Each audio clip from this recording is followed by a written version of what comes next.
Welcome back to our channel.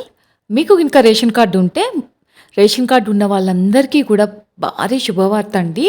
రేషన్లో బియ్యంతో పాటు 9 రకాల సరుకుల కిట్ అనేది తెలంగాణ ప్రభుత్వం అందించడం జరుగుతుంది. వాళ్ళు లక్కీ అనే చెప్పుకోవచ్చు.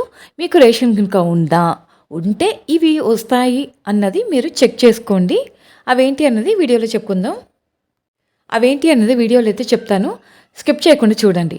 సన్న బియ్యం పంపిణీతో పాటు ప్రభుత్వం మరో నిర్ణయం తీసుకుందండి. బియ్యంతో పాటు నిత్యావసర సరుకులు అందించాలనే యోచనలో ప్రభుత్వం ఉంది. గతంలో కాంగ్రెస్ హయాంలో అమ్మ హస్తం పేరుతో 9 రకాల సరుకులు పంపిణీ చేశారు కదా. ఇదే తరహాలో ఇందిరమ్మ అభయ హస్తం పేరుతో ఈ పథకం అన్నది అమలు చేయాలని ప్లాన్ చేస్తున్నారు. ఈ నిర్ణయంతో ధరల భారం నుంచి ప్రజలకు లభించనున్న ఊరట లభిస్తుందని ప్రభుత్వం భావిస్తుంది. దీనికి సంబంధించి ఫుల్ డీటెయిల్స్ అన్నీ చెప్తాను, వినండి. కొత్తగా చూస్తున్న వాళ్ళైతే సబ్స్క్రైబ్ చేసుకోండి. రాష్ట్ర ప్రభుత్వం పేదలకు మరో శుభవార్త చెప్పనుంది. అదేంటంటే నిరుపేదలకు సన్నబియ్యంతో పాటు నిత్యావసర సరుకుల కిట్ను కూడా అందించాలని చూస్తుందన్నమాట. గతంలో కాంగ్రెస్ హయాంలో అందించిన అమ్మహస్తం లాగానే ఇది కూడా ఇందిరమ్మ అభయహస్తం అనే పేరుతో ప్రారంభించాలనుకుంటుందన్నమాట. దీని ద్వారా పేదలు ఉంటారు కదా, పేదలకు ధరల బారి నుండి ఉపశమనం అన్నది దొరుకుతుంది.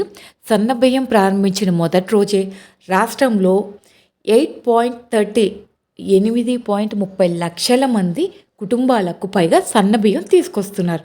అంటే దాదాపు 18,000 టన్నుల బియ్యం పంపిణీ చేశారు. ఈ పథకం ద్వారా రాష్ట్రంలో దాదాపు 3.10 కోట్ల మందికి లబ్ధి చేకూరనుంది. గత బీఆర్ఎస్ ప్రభుత్వం పేదలను పట్టించుకోలేదని చాలా విమర్శలు కూడా వచ్చాయి. అయితే ఇప్పుడు వచ్చిన కాంగ్రెస్ ప్రభుత్వం ప్రత్యేక రాష్ట్రం వచ్చిన తర్వాత రేషన్ సరుకులన్నీ ఆగిపోయాయి. బతుకమ్మ దసరా సమయంలో కూడా పేదలకు సహాయం అన్నది చేయలేదు. బీఆర్ఎస్ హయాంలో రేషన్ అంటే కేవలం బియ్యం ఇవ్వడమే అన్నట్లుగా ఉండేది. చాలామంది నిరుపేద కుటుంబం కూడా చాలామంది బాధపడటం జరిగిందండి. కానీ ఇప్పుడు వచ్చిన కాంగ్రెస్ ప్రభుత్వం రేషన్లో బియ్యంతో పాటు 9 రకాల సరుకుల కిట్ అనేది ఇవ్వాలని యోచనలో ఉందన్నమాట, ఆలోచిస్తుంది. అవేంటి అంటే సన్నబియ్యం పంపిణీతో పాటు ప్రభుత్వం మరొక నిర్ణయం తీసుకుంటుంది. అలాగే బియ్యంతో పాటు నిత్యావసర సరుకులు అందించాలని యోచనలో ఉంది. గతంలో కాంగ్రెస్ హయాంలో అమ్మహస్తం పేరుతో 9 రకాల సరుకులు, అలాగే ఇదే తరహాలో ఇందిరమ్మ అభయహస్తం పేరుతో పథకం అమలుకు ప్లాన్ చేస్తుందన్నమాట. ఈ నిర్ణయంతో ధరల భారం నుంచి ప్రజలకు లభించనున్న ఊరట అనమాట. ఇవన్నీ కూడా ఇప్పుడు కొత్తగా చేయాలని ఆలోచిస్తుంది కాంగ్రెస్ ప్రభుత్వం. చాలా మంచి ఆలోచన కదండి. చాలామందికి నిరుపేదలకు మంచిగా ఇది అంత పథకం అందాలని కోరుకుంటున్నాను. అలాగే అప్పుడు అమ్మ హస్తాని పేరుతో ఉంది కదా, ఇప్పుడు వచ్చి పండగలప్పుడు మంచి నూనె, కందిపప్పు, చక్కెర వంటి నిత్యావసర సరుకులు ఇచ్చి ఆదుకునే ఆలోచన చేయలేదు తెలంగాణ కాంగ్రెస్ నాయకులు విమర్శిస్తున్నారన్నమాట. అయితే గతంలో కాంగ్రెస్ ప్రభుత్వం 9 రకాల సరుకులను సబ్సిడీపై 108 రూపాయలకి అందించేది. సప్లై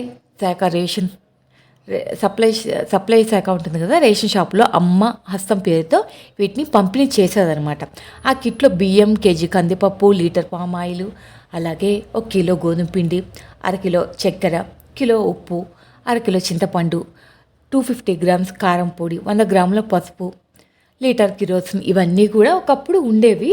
కానీ తెలంగాణ ప్రభుత్వం వచ్చాక ఇవన్నీ తీసేశారు కదా. కానీ ఇప్పుడు అవన్నీ అమలు చేయాలని మళ్ళీ యోచనలో ఉందన్నమాట. ఇప్పుడు ఇందిరమ్మ అభయహస్తం పేరుతో కూడా ఇప్పుడు అదే పథకాన్ని ఇందిరమ్మ అభయహస్తంగా తిరిగి ప్రారంభించేందుకు ప్రభుత్వం కసరత్తు చేస్తోంది. ఈ పథకం కింద లబ్ధిదారులకు నెలకు 6 కిలోల సన్న బియ్యంతో పాటు 9 రకాల నిత్యావసర సరుకులు కూడా అందజేస్తా అని చెప్తున్నారన్నమాట. ఈ పథకం ద్వారా రాష్ట్ర జనాభాలో 80% మందికి ప్రయోజనం అన్నది కలుగుతుందండి. పేదలకి 2 పూట్ల భోజనం చేయడానికైనా ఈ పథకం అన్నది మంచిగా ఉపయోగపడుతుంది అనుకుంటున్నా. పేదవాళ్ళకైతే రేషన్ కార్డు ఉన్న వాళ్ళు మాత్రం దీన్ని మంచిగా ఉపయోగించుకోండి. శుభవార్త అని చెప్పుకోవచ్చు అనమాట. Thank you for watching.